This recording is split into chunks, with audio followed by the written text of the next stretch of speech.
Alors en 6 minutes, on va faire une course continue et tu vas devoir faire le plus de distance possible. Je suis parti vite, les muscles commencent à se tétaniser un peu. Ah, t'es un peu brûlé. Ça devient dur là. On est bien là? Ouais, je suis à combien à peu près tu penses?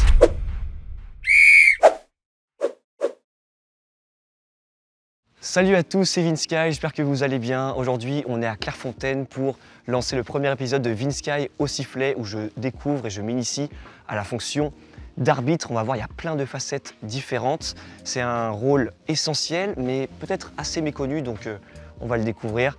Je serai accompagné d'arbitres professionnels pour m'aiguiller dans cette tâche. Il y aura beaucoup de discussions, notamment au niveau du règlement, les grandes thématiques de l'arbitrage, mais aussi je serai mis à l'épreuve. On verra à quel point je me débrouille bien. Et pour ce premier épisode, on va parler de l'aspect physique, parce qu'avant toute chose, les arbitres sont des athlètes de très haut niveau. Je suis accompagné de Stéphanie Frappard pour du coup le premier épisode. Comment tu vas Stéphanie? Ça va bien, merci. Est-ce que tu peux te présenter rapidement, peut-être pour ceux qui ne te connaissent pas? Je suis arbitre de foot professionnel à l'heure actuelle, mais j'ai démarré l'arbitrage très jeune. D'accord. Passionnée de foot, voilà, j'ai démarré à jouer à l'école et après je me suis rapprochée de mon club, l'AS Herblay dans le Val d'Oise. Donc j'ai vraiment démarré d'abord le foot et après l'arbitrage. J'étais vraiment curieuse de connaître les règles et du coup je me suis lancée comme ça.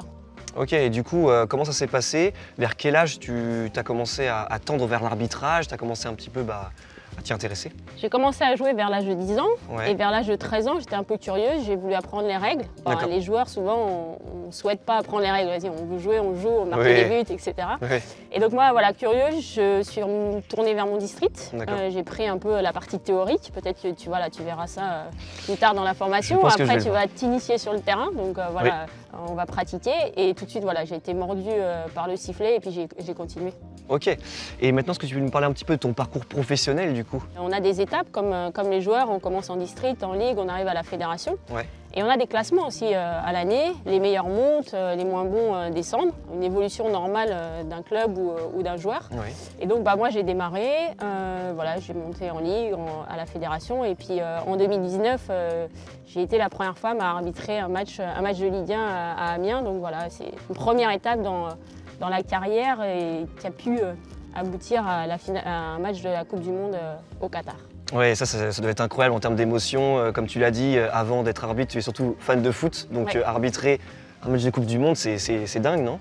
Oui, c'est dingue parce que c'est la plus grosse compétition au monde. Qu'on soit un joueur, un entraîneur, un arbitre ou même un spectateur ou un fan, aller à un match de Coupe du Monde, voilà, c'est le Graal. D'être au milieu du terrain et de profiter de ces instants, c'était magnifique.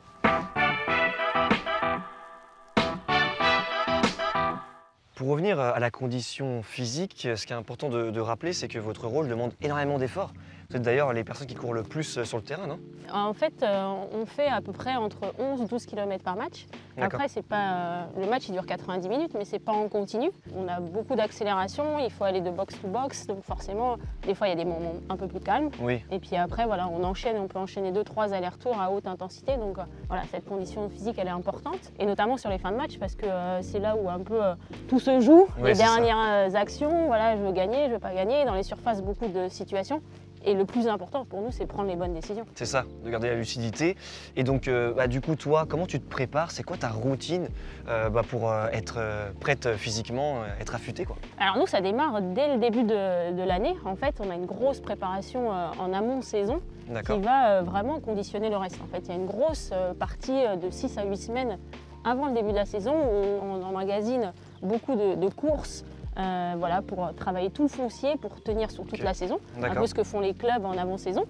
Et après, durant la saison, voilà, en fonction des matchs, on a une partie athlétique qui est vraiment importante dans la préparation, c'est-à-dire plus on se rapproche du match, plus ça sera des séances de courte, de vitesse, de vivacité pour être vraiment frais le jour du match. Et puis après, en amont, voilà, on a toute cette partie de capacité aérobique où voilà, on va enchaîner des séances avec soit des longues courses ou du fractionné mais vraiment court, du 15-15, du 10-10, mais avec voilà, des vitesses très hautes à 20-21 km/h pour voilà, tenir sur tout le match. Et du coup, vous êtes comme les joueurs, donc je suppose qu'au-delà du sport, il y a une rigueur à avoir au quotidien. Oui, il y a une discipline de vie qui tourne à la fois autour du sommeil, autour de l'alimentation, l'hydratation. Voilà, il y a tout ça. Sur le sommeil, voilà, on ne fait pas la fête tous les soirs. À 22 h, on est plutôt au lit. Et puis le lendemain matin, voilà, on dort vraiment 8-9 heures par soir, par journée. Parce que voilà, derrière, il faut qu'on soit en forme le lendemain pour à la fois enchaîner les séances techniques, les séances physiques. Et après, se retrouver en forme le jour J sur le terrain. D'accord. Et après, en termes d'alimentation aussi, je suppose que c'est important? Ouais, c'est important parce qu'on fait attention à ce qu'on mange. On va peut-être pas toutes les semaines dans les fast-foods, on limite un peu cette partie-là. On essaye d'être bien cadré de ce côté-là. Il y a l'hydratation, voilà, l'eau, on limite tout ce qui est soda, tout ce qui est alcool. Voilà, on fait attention, on vit quand même, mais on fait attention, comme tout sportif de haut niveau, d'être vraiment très précis sur ça. Il faut être bien dans son corps pour prendre les bonnes décisions, des moments clés, parce qu'on sait, voilà, peut-être souvent en fin de match, quand peut-être les 3 points peuvent être gagnés ou des choses comme ça, et ben, il y a des moments importants où il faut vraiment prendre les bonnes décisions. Ouais, et puis tous ces détails-là cumulés font qu'à la fin, derrière, on sera beaucoup plus lucide pour prendre ces bonnes décisions à la fin du match qui sont vraiment cruciales pour une équipe. Et au-delà aussi de l'aspect sportif et de l'aspect aussi rigueur au niveau de l'alimentation, etc., il y a aussi le mental. Parce que je pense que quand des millions de personnes, notamment en Coupe du Monde, regardent le match et on sait qu'on est vu, on sait qu'il y a toutes ces personnes qui nous regardent, il faut qu'on soit au top de sa forme et surtout qu'on encaisse cette pression et qu'on arrive juste à faire son travail qui est d'encadrer le match. Oui, c'est ça, c'est que voilà, il faut être bien dans son corps, bien dans sa tête pour prendre les bonnes décisions. Et sur la partie mentale, voilà, on travaille aussi sur cette gestion des émotions, gestion de cette pression, cette posture pour voilà, limiter le doute. Et voilà, souvent on travaille devant son miroir avec des postures, des regards, parce que des fois des regards, un sourire, veulent bien plus dire que quelques mots voilà, qu'on arrive à passer. Le foot, c'est du spectacle, c'est l'image qu'on renvoie. Il faut que ce soit l'image de quelqu'un qui est serein, mais par contre qui dégage de la confiance et de la sérénité tout au long du match. Est-ce que vous avez un accompagnement ou une formation dans l'aspect mental, par exemple la gestion des émotions, ou c'est vraiment vous et vous-même qui C'est à la fois les deux. On est des fois accompagné avec des spécialistes, mais aussi on fait un travail sur nous-mêmes parce qu'on ne veut pas changer nos personnalités. Chacun a une personnalité différente et il y en a qui font 1m90, je fais 1m65. On a chacun ses atouts et au final ça marche très bien. Et malgré toute cette préparation, je suppose qu'il y avait des matchs plus difficiles que d'autres, non? J'ai un souvenir d'un match, la finale de la Supercoupe, entre deux équipes anglaises, donc Chelsea, Liverpool. Et au bout de 5 minutes, je me suis dit, waouh, si ça commence comme ça, comment je vais réussir à tenir le match, partir des deux côtés, etc. Et puis au final, je me retrouve avec des prolongations et j'ai fait plus de 16 km sur le match. Ah oui, c'est énorme. Donc voilà, c'est énorme. Mais voilà, c'est le départ, on se dit, oh, ça part dans tous les sens. Tu regardes le chrono, un quart d'heure, tu dis, waouh, ça va être long. Et au final, non, tout s'est bien passé. Là, pour le coup, c'est le cas de deux équipes anglaises, comme tu l'as dit, avec un style particulier parfois où ça va très très vite vers l'avant. Donc, je peux imaginer que peut-être que quand les 10 premières minutes donnent un ton comme ça, tu dis, waouh, attendez, là, il va falloir gérer les efforts, il va falloir. Mais au final, tu en es sorti grâce à la préparation. C'est ça, grâce à la préparation, voilà, la gestion des émotions, on se dit, on veut être tout proche pour pas prendre la mauvaise décision, etc. Mais la préparation du coup que j'avais faite en amont, m'a servi pour tenir jusqu'au bout et avec les prolongations, les tirs au but, voilà, dans un stade plein avec beaucoup de matchs et tout, voilà, c'était énorme.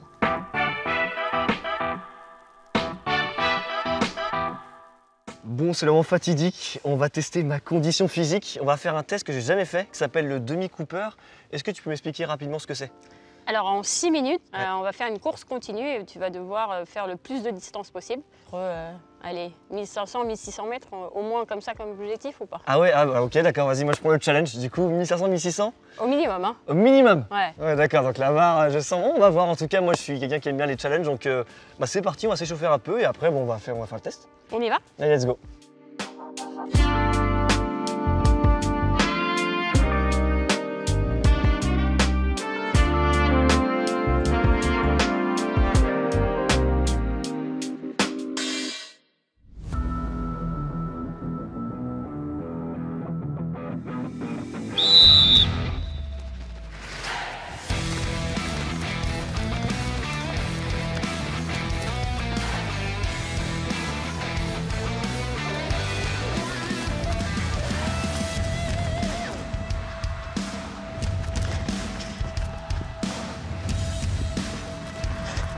Un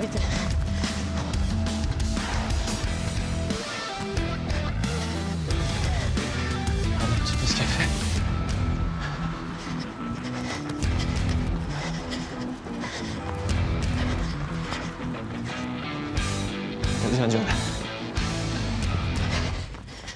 Parti vite.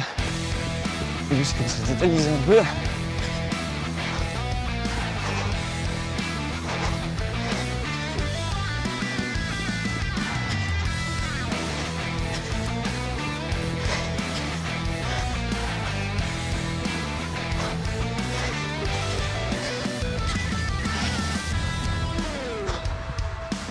J'utilise la ligne droite pour essayer d'accélérer au mieux. Parce que les virages c'est plus dur.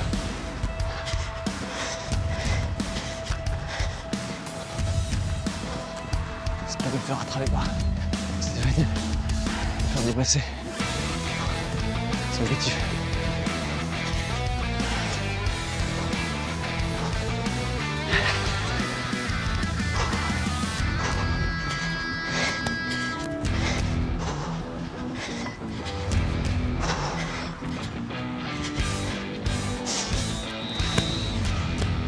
Ça va? C'était dur.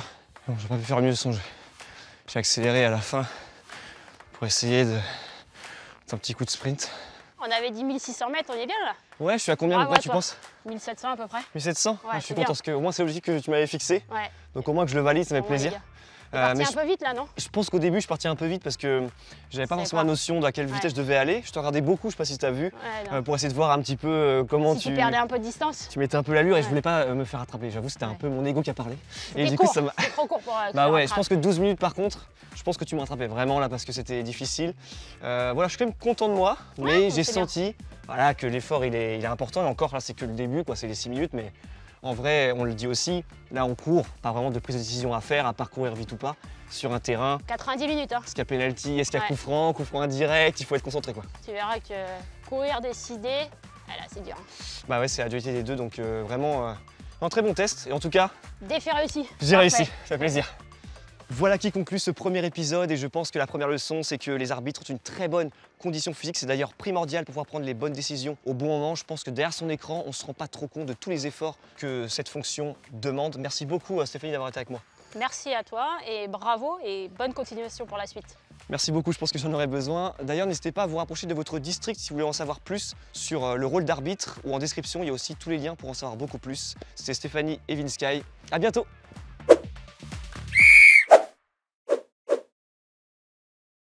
C'est là où il transpire le Vinsky là, la moiteur de la bar room. C'est là où on voit quand t'es dans le canapé, quand t'es dans... c'est pas la situation réelle, c'est pas la même chose. Je te sens impatient là. J'ai envie de commencer, j'ai envie de voir à quel point je me débrouille ou pas du tout finalement. Allez.